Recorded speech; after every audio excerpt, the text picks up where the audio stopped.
Stay for closer to the end of the night after all the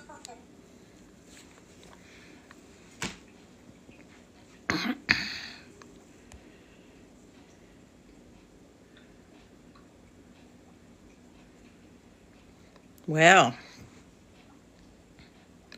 it says, welcome to TikTok Live. Okay, it's, I woke up at 2 o'clock in the morning. I fell asleep early. I've been going through some, how do you say, weird, fake imposter people contacting me, wasting my time and dealing with that. So yesterday was Saturday.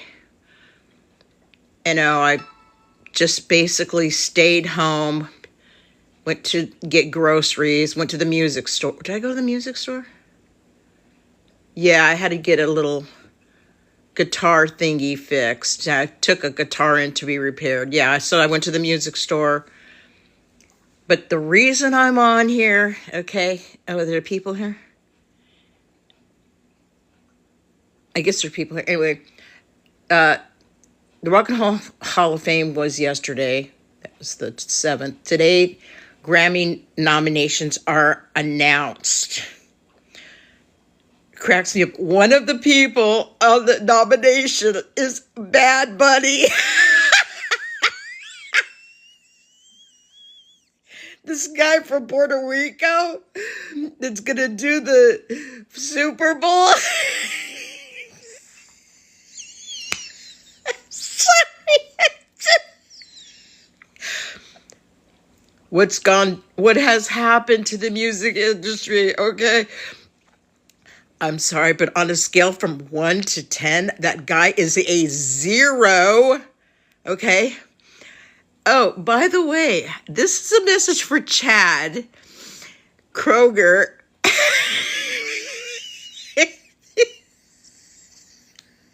Chad, what's going on? Chad, you better kick somebody's butt up there, and because you're like this famous guy, Nickelback.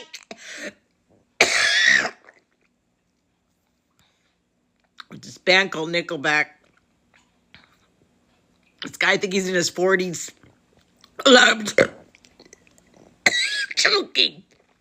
Hold on. I have. Hold on. Oh.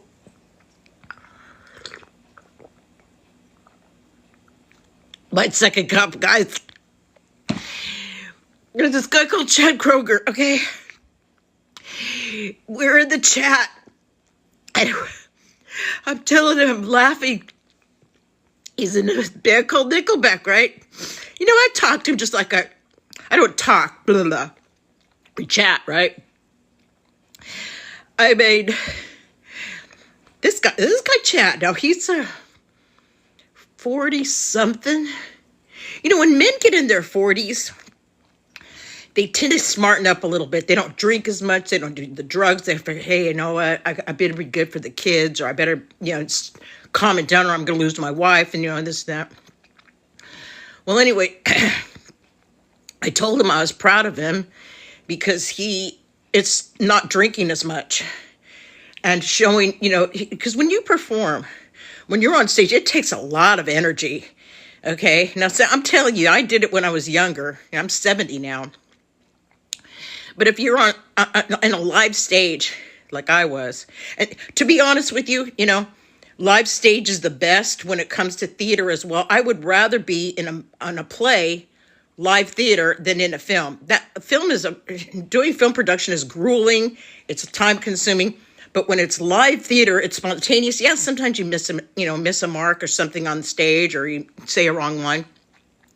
But it's more exciting when it's live theater.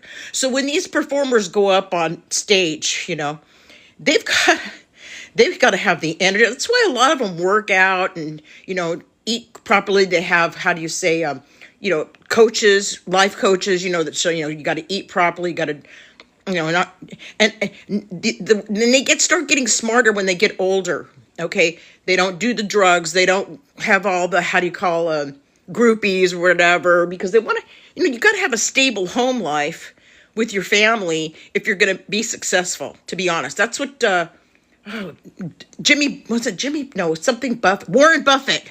Warren Buffett, one of the richest men in, the finance world. He lost his first wife. She passed away, but then he got married again.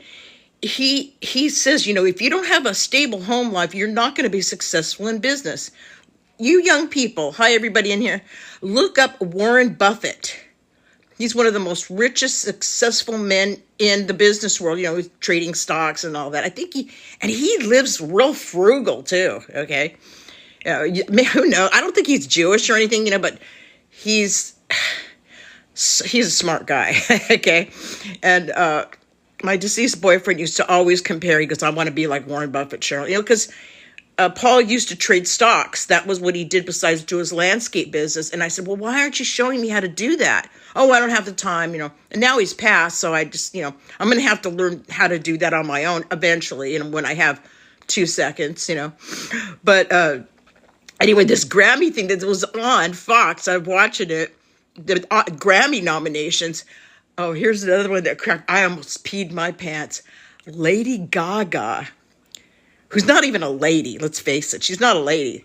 I mean, she told everybody, hey, do you guys mind that I have a penis, And they said, no, we like it that you have a penis. Anyway, so she said that she's produced her own music this next time, and she's nominated. What's going on with the music industry? What the good old days. I'm sorry. I really miss you. One of the greatest bands when I was younger, I know, I sound like my parents used to sound, was a band called, and David Crosby used to be in it, was called Crosby, Stills, and Nash and Young. Now, Neil, what's his name? Neil something. He's married to this movie star. Anyway, Neil something. He's an artist. He's still alive, but he was in the band Crosby, Stills, Neil Young. Crosby, Stills, Nash and Young. I still have one of their CDs. They were one of the harmonies, people. Go online, you young people, and type in Crosby, Stills. Now, David Crosby passed away. He died of liver cancer or something. He had his liver replaced. He had a transplant. And then he died anyway. But the reason his liver went bad is because he was a heavy drinker. We're talking, how do you say, what's that word? Alcohol, the heavy stuff like Jack Daniels and all that stuff. He was a heavy, but boy, could he play music. Oh, I miss David Crosby. He's gone. Oh, thanks for the hearts. What was the other band that's older that, does the harmonies? The harmonies, oh. The Moody Blues. Every time I think, and what a tragedy. John Lodge passed away. This is why I'm so, how do you say, this mission I'm on to do Gods of Rock, May 30th it's so crucial. We are on a time limit. Who knows when somebody else is going to pass away? What's his name? Peter Frampton. I think he's still alive. He's an older guy. Do you guys remember Peter Frampton? And he had the hair and everything. Oh, I know what you guys could do. Go online and, order that movie, Almost Famous, by Cameron Crowe. Now, that is a story about a band back in 1973, a real band called Stillwater. They were out of Oklahoma, and they have a story about how they went, on a bus tour and all that, and but it's based on a true life situation where there was a band called Stillwater. They weren't that famous, but they did tour, and they were like, second string to all these famous bands. And the girl that's in it is Goldie Hawn's, she's so cute, is Goldie Hawn's daughter. She always for something, God, it'll come to me. Like I said, I'm 70, so I forget stuff. But watch that movie. You could probably get it, free on YouTube. Have you guys noticed how YouTube has all these really good movies now? Free. You don't even have to buy them. What's the name of that? Okay, I got to figure out Goldie Hawn's daughter because she's real pretty and she's got the blonde hair. She's so cute. Oh, she's a good actress too. She mostly does romantic comedies. Okay, she's so cute. What's her name? Not Goldie Hawn. Oh, and Russell something was her stepfather. You guys know who I'm talking about. Goldie Hawn's daughter. Remember laughing? La, la, la. I grew, okay, like I said, I grew up when I was in the 70s, okay? The 70s, okay? I was I call it not a hippie, but I was kind of like a flower child because I didn't believe in war. There was a thing of, make love, not war. That was the era, and it was called the free love era. Even though I didn't do that because I got married at 17, it was the more thing where you just love one another and don't go to war type thing. Go back, you'll see, go back some movies in the 70s, how it was back then. There was a thing called Woodstock. Oh, do the research. Type in Google Woodstock. There was a festival of all these bands. Okay. Oh, hi. Thanks for the hearts. A festival for all these bands back in Woodstock. It was called that. And everybody was on a field and all these, famous people like Jimi Hendrix. Oh, what a guitarist. He died young. He was like in his 30s. All these young musicians. I think the guy from The Doors, I think he was only like 38 or something when he died in France. Oh my God, Jim Morrison. Do your research, people. What a phenomenal artist. He could sing. He was a poet. He was the lead singer of a group called The Doors. Oh, you guys will know this. There's a song that was kind of like overplayed, but it was called Come On Baby, Light My Fire. It goes like this. Come on, baby, light my fire. Try to set the night on fire. That song. I mean, you hear it in commercials all the time. Okay. Nowadays, when you see commercials, they play a lot of 70s, 80s music with the commercial because that's the people that are making all the money out. The old people, like me, are the ones that bought houses back in the day. I bought my first house in, I was married to Lenny. We lived in Whittier. It was, okay, hold on, let me think. It was before 1975, see? And my house, this is going to crack you guys up. Back in 1975, my house only cost me $28,000. So I was able to put a down payment on it. And it was just a 2-bedroom, 1 bath, but it had a big giant yard. And I had this big garden. Oh, it was so beautiful. I had an oak tree and it'll be in the film. And, and we had a little doughboy pool and all the kids in the neighborhood would come to my house. Because I was the fun mom, It's not that I let them get away with stuff, but I was the one that, treated all the kids and when they'd come home after school and it was hot, they would come in our little doughboy pool. Oh, Sherilyn, can we go in your pool? Yeah, I go, only if you can watch Karen and Sharon, which they were a lot older young boys that would, come over to play in our pool because Karen and Sharon were younger. So sometimes they would babysit for me too. There was a couple of boys that lived across the street and a couple of girls. And my favorite neighbors. This is for you, Anna Sarah. Anna Sarah. Oh, Anna Sarah. Her sister Rose, but I call her Rosalba. I'm gonna still call you Rosalba. Rosalba and her sister Carmela, who recently passed away. Oh, she was the baby of the family. They were our Italian neighbors next door. They were the best neighbors I've ever had. Oh my God.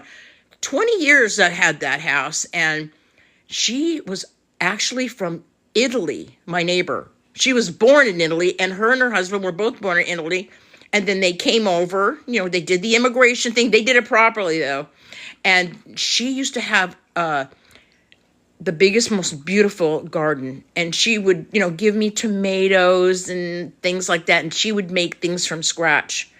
A thing called gnocchi.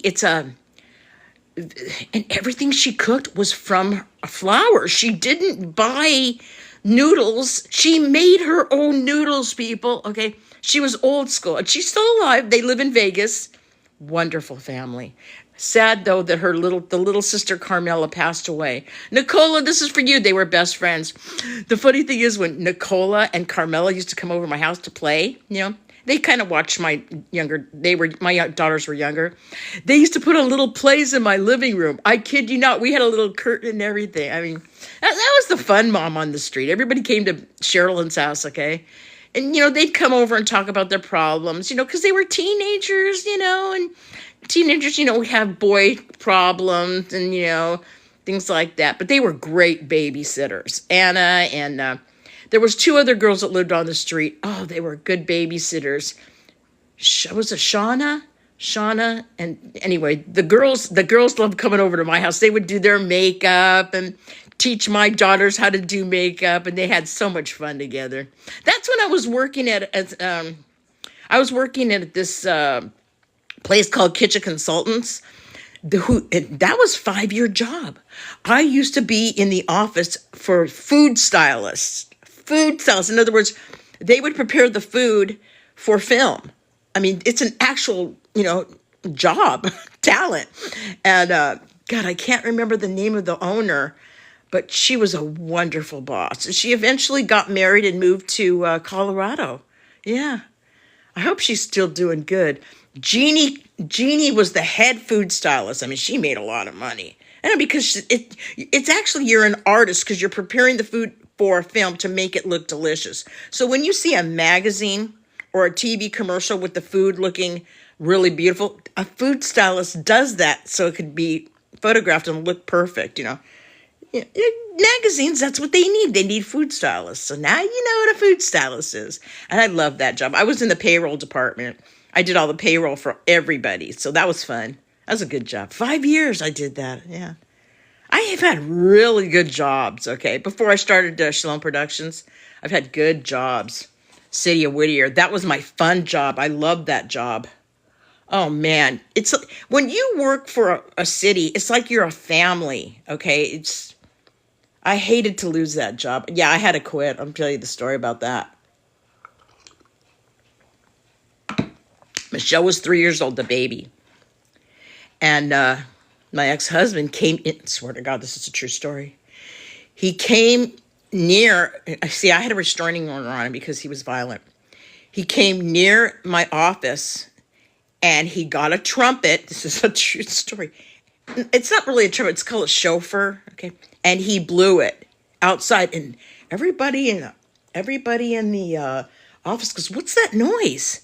So the police department went out there to see what's going on outside. It was my husband blowing a shofar.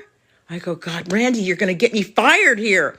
So, a week later, I went into the controller's office. Her name was Clara Wong. I said, "Look, I'm going to have to give my 2 weeks notice." She goes, "Sherilynn, why? What's wrong?" I go, "I'm having marital problems with my husband. He's, I have a restraining order on him and this and that. And I'm afraid I just don't want anything bad to happen here at the office and mess with my reputation at the City of Whittier because I'm going to be able to, so I could get another job." She goes, "Oh, I understand." I go, "Yeah, I might have to move out of Whittier."